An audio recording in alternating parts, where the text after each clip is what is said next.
Hey, winner.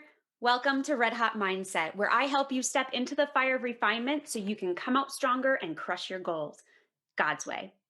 I have a special guest with me today to share her transformation story with you. She's a recovering perfectionist and chronic dieter, has battled an eating disorder, and even hit her weight loss goal, but learned that it failed to satisfy her. She had a spiritual awakening in 2017 where God showed her that dieting was an idol. And today, we talk about that awakening, what surrendering that idol was like, and how it's changed her life.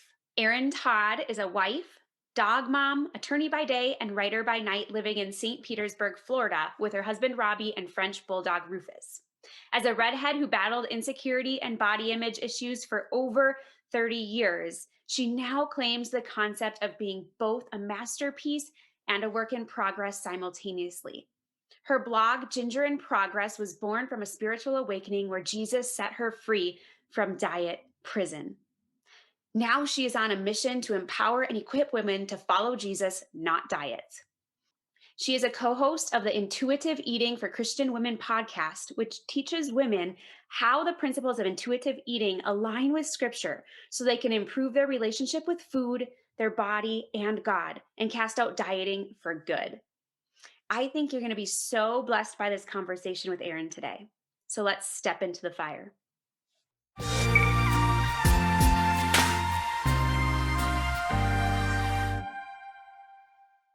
Hey, Erin, thanks so much for joining me on Red Hot Mindset today. I'm so excited to have you share your story of overcoming. Thanks for inviting me, Gabe. I'm excited to be here. Yeah, absolutely. And I think we need to get to know you a little bit better. And that was so fun that I'm interviewing another redhead. So, there aren't that Yay, many of us out gingers. there. Yeah, yeah. But I'd love for you just to share a little bit about you, whatever you want us to know before we dive in. Sure. I'm I really identify as a redhead. That is kind of like the defining thing about my physical appearance, other than this lifelong battle with body image and food that we're going to talk about today. But I'm, let's see, getting too close to 40, married. I work out of the home with my husband. We're both attorneys. And we have a little fur baby, Rufus, who is a French bulldog. He's a grumpy old man. He just turned 9 this year, and that is life in St. Petersburg, Florida. I love it. Nice and warm there. So, It is. today we're talking about overcoming food and body issues. And I know that this is something that you struggled with early on. So, I'd love it if you just kind of dive in and share a little bit of that journey with us. Yeah, sure. I have had this struggle for pretty much my whole life. I think it was right as I was hitting puberty that I started really noticing that I didn't look like the other girls in my class, and it was not just the hair. And I think I just really kind of didn't know what to do with my body, and thought the solution to all of my problems in life would be to look like the pretty girls in my class. And the way to accomplish that was dieting. And I started early, and I had a good 20-year run plus of sort of wrestling food and body image on a daily basis. So that's definitely my like life defining struggle. Okay. Yeah. Can you tell me a little bit about the dieting experience? Like, did you use multiple different things? Have you done everything under the sun or? Pretty much. I have tried it all. As a younger kid, I was doing Weight Watchers back when you went to meetings in person. Mm. And oh, don't even get me started on Weight Watchers. But through the years, I mean, I've tried it all. The very last chapter of dieting was kind of an extreme, very low carb, paleo, clean eating, um, crazy, which what I now recognize is actually orthorexic, which means that's an unhealthy obsession with healthy eating. It's kind of like Mhm. the newly identified, I'm not sure if it's clinically official yet, but the newest form of eating disorder. It's this hashtag clean eating thing we see everywhere. Um, and really being a perfectionist about it, and being afraid when you don't meet those standards. So, that's the gamut I've done extreme exercising programs in addition to the food restriction, and tried everything. I was doing Atkins back when that was brand new, like all the things. Oh, I love it. Oh man. Such a So long history. yeah, yeah. What were you finding as you were doing these diets? Were they obviously weren't satisfying your craving? What was it that you were craving? Well, this took years to figure out, so it's going to be an oversimplification to just blurt it out, but it really boils down to acceptance and love.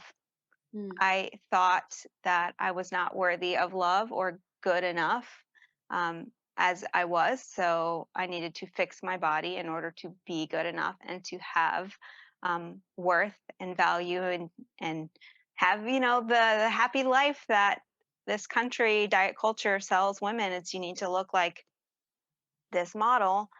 And then when you do that, then you get the family, white picket fence, dream job, perfect children. It's like a conditional happiness equation where if you can achieve this physical appearance, then the rest of your life is going to be perfect.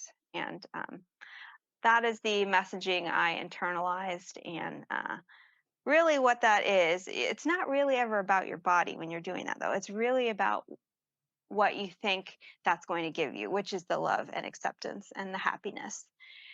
And so it was like a huge wake up call for me to hit what I was striving for, to reach the weight loss goal, mm, and to still not be satisfied, because it was just like this big moment of, wait, what? Like my whole life I've been trying to get here. I'm here.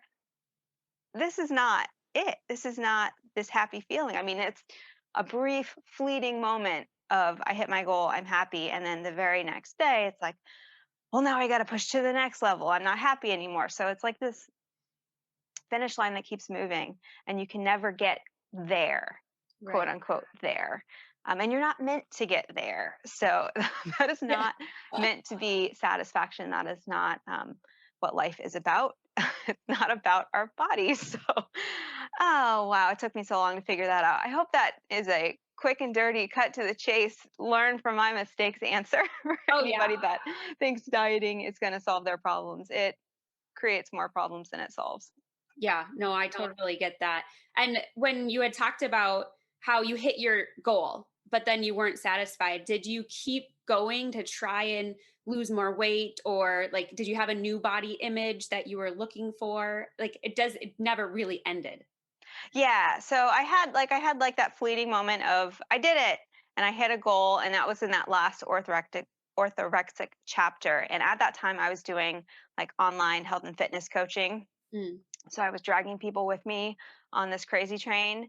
And so I hit it, but then immediately, because my body is now wrapped up in this business I'm trying to have. I can't stop. I can't stop there. Even if I was happy for more than 2 days, which I wasn't, I couldn't have stayed there. It forces you to keep going. It's like a self-fueled machine where you're never done. You're on this treadmill that you cannot get off of ever. And so yeah, I pushed past that. I tried to go to the quote next level and break my quote weight loss plateau and like get it even more extreme. And my body said no. And my body started shutting down. And I started to have all these health problems because I was grinding. And it was the behaviors, the disordered behaviors that I had with food and movement had become very physically detrimental. And I was literally running my health into the ground. And I went down a rabbit hole on the internet trying to figure that out and crack the code and see, okay, well, maybe I just need to do a different kind of diet and that'll solve it. Or maybe I have this is my new health issue that I've given myself, so I have to solve it by following this diet and mm, moving this way.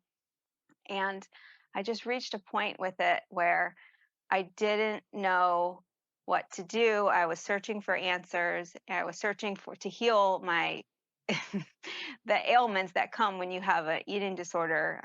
Things start to suffer and break down. And it's like, what is the cure for this? And I got this message from the Lord one day that was like, he okay, he speaks to me through music, Oh, I love it. among other ways. And oh my goodness, I want to say it's by unspoken. But it's the song is called "The Cure," Okay. and it was the message received was the Lord is the cure. Like I'm looking for this thing outside of myself in a food plan or in a lifestyle, whatever you want to call it. And he said, "No, it's never going to be that. It's me." And I just wasn't ready to hear it at that time. And still kind of kept fiddling around with diets for a couple more weeks or months before the big awakening happened. Okay. Okay. He Yeah. was giving me breadcrumbs and clues along the way that, dieting is not ever going to satisfy or make you healthy. Mhm. So I'm kind of hard headed. He had to say it a couple of times, a couple different ways before the message was received. I think that's a ginger thing. Is I was that going to say it's a redhead yes? thing. We're all so stubborn.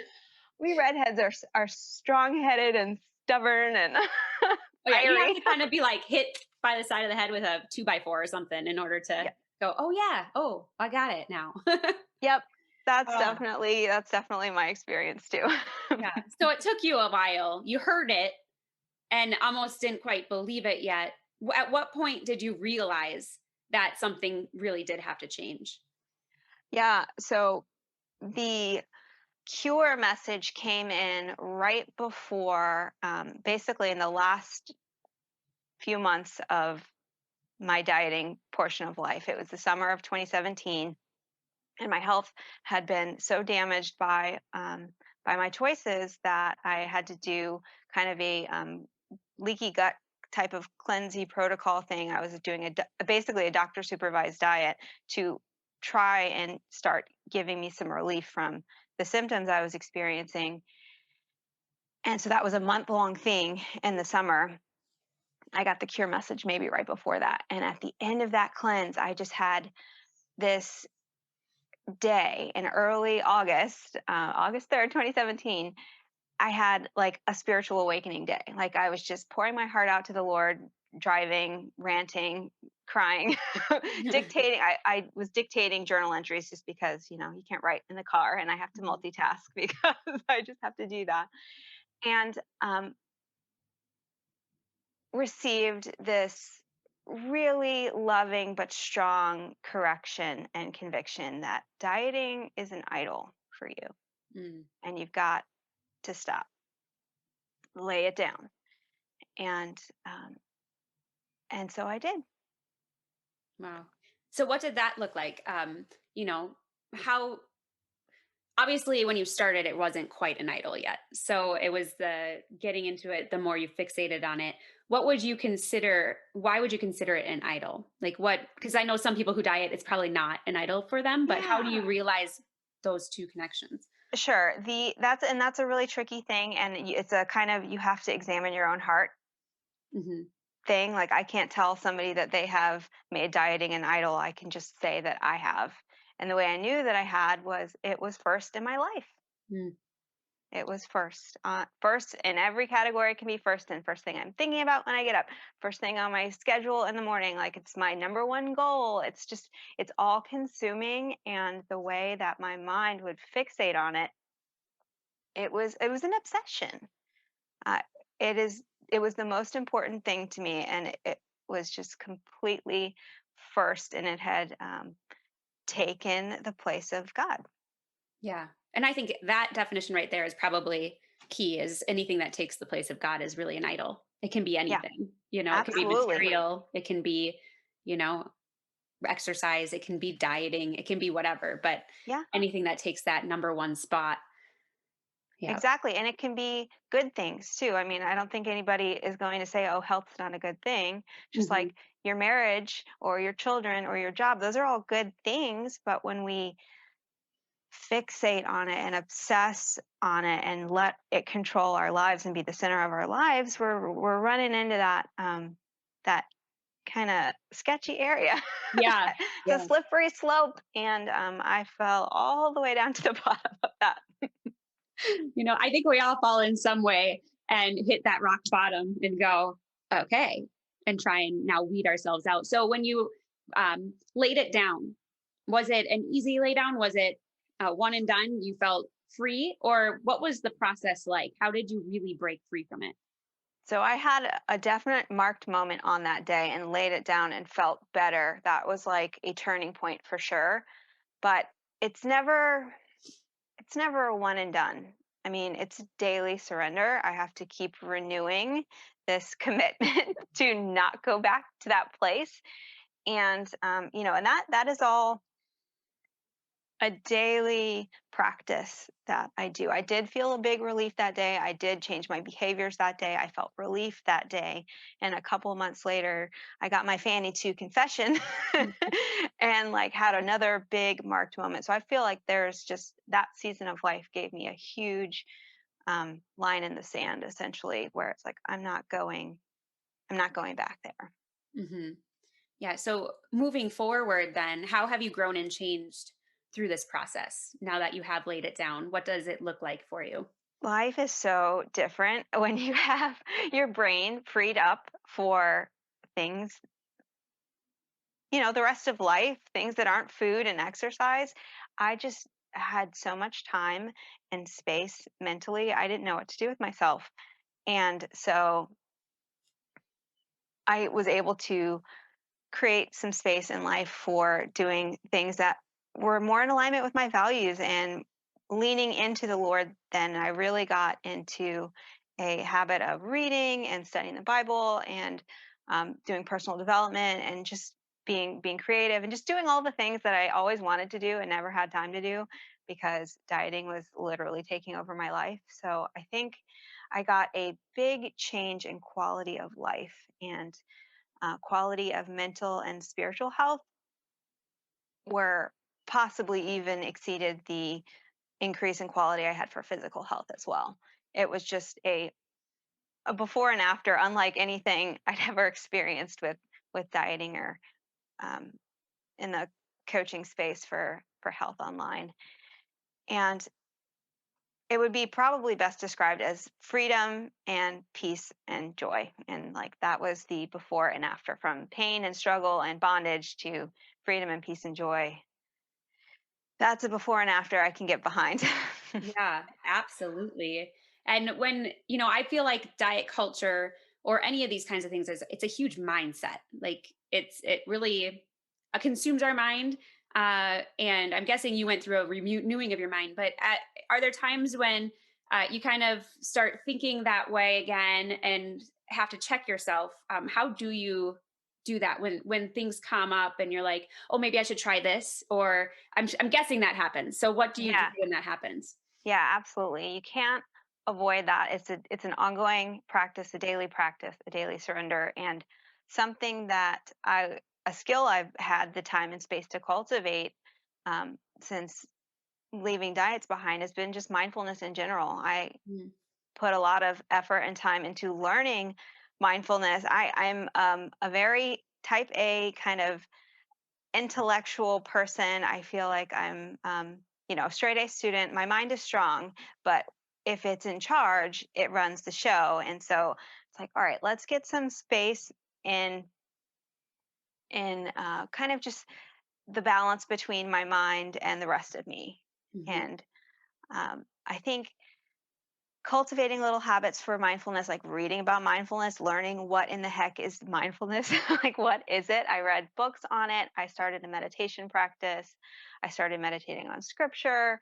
I started just kind of doing more mind body practices that I would get to use mind and body together to kind of get them on the same team because I feel like they were maybe at war before with the mhm, dieting and kind of just overhauled my self talk and the way I thought about food and body, which literally took over my entire brain for most of my life, and rewiring all of those old patterns and getting them to a completely, basically opposite of what it was before. I mean, dieting, it's very black and white mentality. It's like all or nothing, good, bad, pass, fail.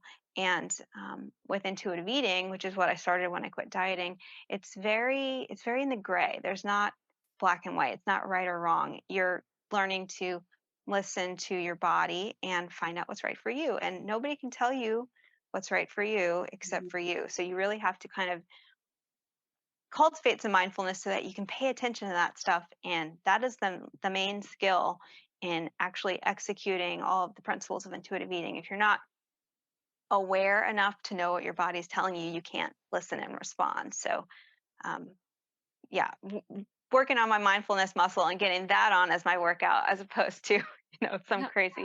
some crazy weight program. Yeah, yeah. No, that's so good. I think, and I'm excited. We're going to go a little bit more in depth about intuitive eating. So you guys will have to join us on Thursday because we're going to be talking about getting started with intuitive eating. And I feel like, as I've been listening to your podcast, Erin, it's called Intuitive Eating for Christian Women. It's a mindset shift. It's a lifestyle change. It's not a diet. And that's the whole point is we're not fixated on the things we can or can't have. We're not even fixating, but we're thinking about what our body needs, and not, and it's a mindfulness. So I'm excited to go a little bit more in depth in that. Yeah. And so as you're, because it's been a few years now since you've laid that Mhm. idol down, what are you most excited about as you're embracing the future? I just feel so much possibility is there. I'm have my whole life in front of me still, and when I'm not worried about what I'm looking like constantly, um, and what I can or can't eat constantly, I can go anywhere. I can wear anything. I can be around any other people. I can do what the Lord has called me to do and pursue my passions and my purpose instead of being stuck at home trying to be small, literally. So it's just like endless possibility. Wow, I love it. I love that. So, as we end this segment, I'd love for you to give listeners just one piece of advice. If they struggle with food or body issues, what would that advice be? Oh, that's a great question. Okay. I think if you're struggling with food and you think you might have maybe your self esteem or self worth or body image kind of tangled up in those food choices and that kind of black and white mentality, um, I would encourage you to ask yourself, what do you think dieting is going to give you? Like, really get under what is this goal? What do I actually want? Because it's probably not the weight loss. It's probably what you think the weight loss is going to give you. So if you kind of Mm, peel back all the layers of, what is fitting in a size X really going to do for your life? It's never going to be about your body. So you need to prayerfully do that self-examination and ask the Lord to show you what is really in your heart and what you really want, and be open to whatever that answer is, and be open to maybe even uncovering some kind of deeper root issue or trauma or something that you need to work through, because for a lot of women and myself included, dieting was a coping mechanism to control your life when you felt out of control, or to um, earn worthiness, as Brene Brown says, hustle for worthiness, and achieve that way and get your identity, from your body, when your identity is not in your body, it's in the Lord. So, a sit down and have a tough, honest, raw look at your heart and what's in your heart, and when you can get to the bottom of that issue, you can actually then make a much better informed, um, decision about how to move forward with food and health and, your identity and yeah. your mindset and all of that, because that's governing the whole thing. It is, isn't it? Isn't that crazy? And I think it is. I mean, mind, body, spirit, it's all one. And we really need to take care of all three components and not fixate on one and let God really take control. I love that because I think if we fixate on worthiness, we're never going to get there because we're not essentially worthy of anything. And, we're without God, we are undeserving and unworthy, Yeah, and so it's that vital piece to add in there. And I think finding that root, like you said, going to find that root of what it was, because for me, when I was struggling with my own eating disorder, it was control, and yeah, in a life that felt out of control. And I would say people around you probably didn't really think you were out of control, because we kind of hide it all in. um yeah. and so we really, no one else can really get to the root outside of ourselves. and deep diving in prayer and seeking God in that. So I think that was so huge. Thank you so much for sharing that. I know that some of my listeners, or probably most of them, are going to want to connect with you. So what's the best place for them to find you? So my blog is erinltodd.com, and the podcast is Intuitive Eating for Christian Women.com, and we are walking through the principles of intuitive eating. I blog about all of that kind of loosely on my personal blog, but we are doing the deep dive and teaching it from a faith-based perspective on the podcast, which has a website too. So definitely check that out and connect with me there. And on Instagram, I'm Ginger in Progress. I love it. I love that you have and I have the red hot mindset. So we both have the Yes, red in our things. I don't know if that's an identity crisis or what, but us redheads have to stick together. that's right. So, Erin, thank you so much. This was really great. I look forward to having you on here again on Thursday as we dive into what intuitive eating is. Yeah, me too. Thank you. Thank you so much for tuning in today with me on Red Hot Mindset. I hope you really enjoyed the conversation with Erin and me as she shared her story. I feel like it was such a powerful story and so relevant right now. If you are interested in hearing a little bit more about intuitive eating, I'm bringing her back on for our Thursday Tidbits this week, where she's going to share 3 tips to getting started with intuitive eating. I hope you'll join us then. In all things I pray, you just run your race. I believe in you.